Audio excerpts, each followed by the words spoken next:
Imaginemos duas pessoas de 40 anos. Uma nasceu com deficiência e outra sem. Ambas falecem com essa idade. Alguém que acredita em um Criador intencional e não acredita em vida após a morte, poderia dizer: dar indiretamente algo considerado melhor a um e não a outro não é injustiça. Ambos receberam algo em vez de nada. Não houve injustiça, apenas o fim. Eu posso dar 2 pães a um e dar apenas um a outro, e não cometeria injustiça alguma ao fazer isso, por exemplo. Mas a coisa parece ser bem mais complexa do que isso. Concordamos que existe essa possibilidade, mas nós acreditamos que se existe um Criador intencional, ele tenha pensado de outro modo. Acreditamos que ele tenha pensado de uma forma que consideramos ser mais nobre. Digo pensar em figura de linguagem, se não se aplicar. Parece muito mais razoável supor que haverá uma compensação. Tanto o nosso conceito de existir, vida após a morte, quanto o de justiça, surgiram e se desenvolveram sob influência de estímulos da criação indireta, na hipótese de Deus existir. Isso não prova que há vida após a morte, mas talvez traga créditos a tal conceito. No Brasil, 50% dos bens do falecido devem ser divididos igualmente entre os herdeiros necessários, como filhos. A lei garante auxílio financeiro à pessoa com deficiência em situação de vulnerabilidade. Se há próximas vidas, e eu não posso escolher não participar delas, então, quem sabe, eu já tenha escolhido participar delas para sempre ou por tempo determinado. Se de fato houver Deus e vida após a morte. Como se dá isso? Por muitos anos nós pesquisamos sobre isso. Não foi necessário criar uma hipótese do zero. Escolhemos a crença do renascimento para aperfeiçoar e surgiu nossa hipótese sobre renascimento.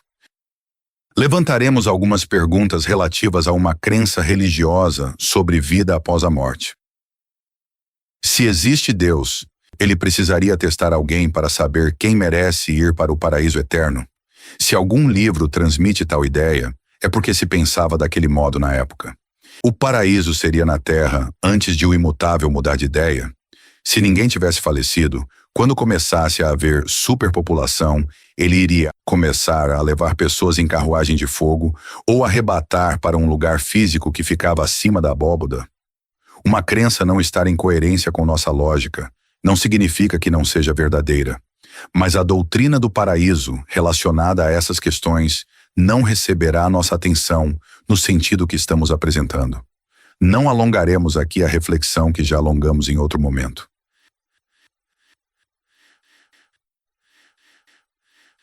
Várias pesquisas buscaram indicar a existência de um espírito, mas não apresentaram resultados satisfatórios que indicasse de fato isso. Em nossa consideração, Freud diz: o conhecimento de que o homem nascido naquele dia teve intoxicação por camarão não podia estar presente na adivinhadora, nem ela podia tê-lo adquirido de seus cálculos e tabelas. Mas estava presente naquele que a consultava. O fato se explica integralmente se nos dispomos a supor que tal conhecimento se transferiu dele para ela, a suposta profeta, por um meio desconhecido que exclui as formas de comunicação que nos são familiares. em relação ao experimento Skoll, por exemplo, se de fato aqueles fenômenos aconteceram, consideramos com vários autores que tenham a ver com parapsicologia. Não tem relação com espíritos, por exemplo. Talvez algo possa estar em conexão causal com um pensamento de uma pessoa que morreu há muito tempo. Espaço e tempo são relativos teoricamente. Ainda conhecemos pouco sobre o que de fato acontece em consequência da evolução biológica e relatividade quando se envia mensagens ao inconsciente.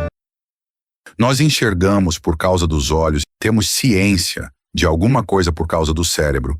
Sem isso, ninguém enxerga de modo literal. Embora isso não prove que não há um espírito consciência de algo andando por aí, não receberá a nossa atenção no sentido que estamos apresentando. Essas crenças podem ser simbólicas, mas não são verdadeiras no sentido que estamos apresentando. Em minha consideração, tratou de saber se realmente era possível obter, do espírito desencarnado da esposa, algumas mensagens. Ele organizou uma série de tentativas, enviava pessoas que não conheceram sua esposa a médiums. Inicialmente, ele considerou ter obtido provas sobre a comunicação com a falecida. Essas provas, entre aspas, atualmente estão catalogadas entre as manifestações do psiquismo humano de vivos. O próprio reconheceu que as mensagens não eram do além. Atribuem-se ao além fenômenos completamente naturais. Por considerar que possa trazer alienação da realidade, essa interpretação é criticada por Quevedo. As coisas que as pessoas veem na experiência de quase morte podem ter a ver com a presença dos indivíduos que as resgatam e dos médicos, com barulhos relativos ao resgate e trabalho dos médicos, com substâncias administradas e as luzes lançadas sobre os corpos dessas pessoas.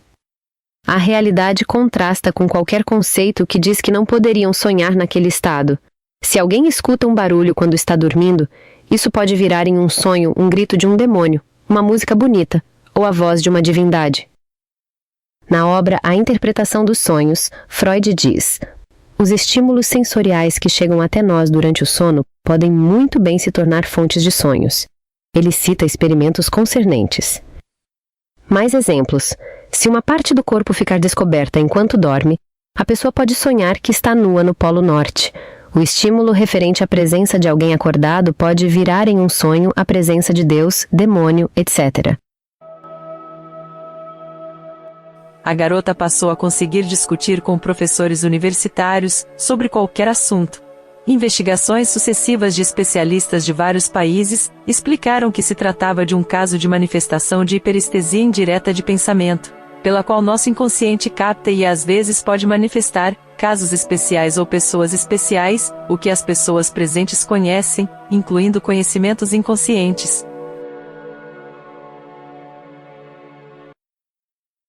Um ateu acredita que algo diferente de processos naturais entrou em algum inseto para ele passar a existir? Não. Se houver renascimento, tudo acontece por processos naturais. A evolução biológica, ou outra coisa natural, tem que ter criado isso. Evangélicos e espíritas interpretam fenômenos psicológicos e talvez parapsicológicos como se fossem causados por entes que não existem. Na nossa hipótese sobre renascimento, não há um espírito. Também não estamos falando sobre um tipo de teletransporte natural de alguma essência. Sendo uma conexão acausal, uma coisa não causou a outra de acordo com esse nosso conceito de causalidade. Buscamos nos dedicar bastante para não haver viés da confirmação em nossa hipótese. Muitos espíritas e cristãos também acreditam que, em alguns casos, ocorra conexão acausal ou outra coisa que está sendo chamada de conexão acausal. É importante ressaltar, atualmente não há base científica sólida que comprove o renascimento. Estamos em busca contínua por conteúdos plausíveis para embasar nossa hipótese. Estejam à vontade para incluir o que há de melhor nessa hipótese. Pense em nossa dificuldade. Como poderíamos estudar tal fenômeno? Se existe renascimento, temos acesso a quais coisas na natureza que podem se aproximar? Se há um criador indireto desse renascimento, talvez não quisesse que tivéssemos conteúdo considerado sólido para embasar uma teoria sobre renascimento. E o motivo pode ter a ver exatamente com o renascimento e com devir. Nossa hipótese sobre renascimento busca estar em coerência com teorias científicas plausíveis. Depois de a lagartixa ser pega e falecer, ocorre um renascimento conforme tal hipótese. O ser começará como uma lagartixa novamente, ou como um ser de outra espécie, neste planeta ou em outro. Alguém poderia dizer, isso é loucura. Mas não se esqueça de toda essa reflexão que fizemos, e todo o processo até chegar ao que consideramos ser a melhor hipótese sobre vida após aquilo que chamamos de morte. Se Deus existir, então há grande possibilidade de haver renascimento. É possível imaginar muitos papéis funcionais associados a um eventual renascimento. Natureza fez alguém existir. Natureza faz novamente, mas agora começará sendo filho de outra mãe, conforme a hipótese. o que define o que somos. Se estivermos em uma realidade simulada, seres muito superiores a nós a criaram. Nós não conseguiríamos simular um universo assim com a tecnologia que dispomos atualmente. Em tal hipótese, talvez a quantidade de seres que serão ou são parecidos conosco aumente no universo conforme seres entrem nessa forma de existir. Se virmos algo depois da morte, não acredito que seja diferente dessa natureza que está seguindo em planeta. Para mim, não apontam para algo diferente as coisas que dizem apontar. Excetuando em delírio, nosso habitat natural é um planeta com condições para isso, e talvez migrar para outro através de renascimento seja uma característica nossa. Se houver vida após a morte, as chamadas deficiências podem oferecer pistas valiosas sobre sua forma. Para muitas pessoas, o medo de se tornar uma pessoa com deficiência em próxima vida é um grande freio social.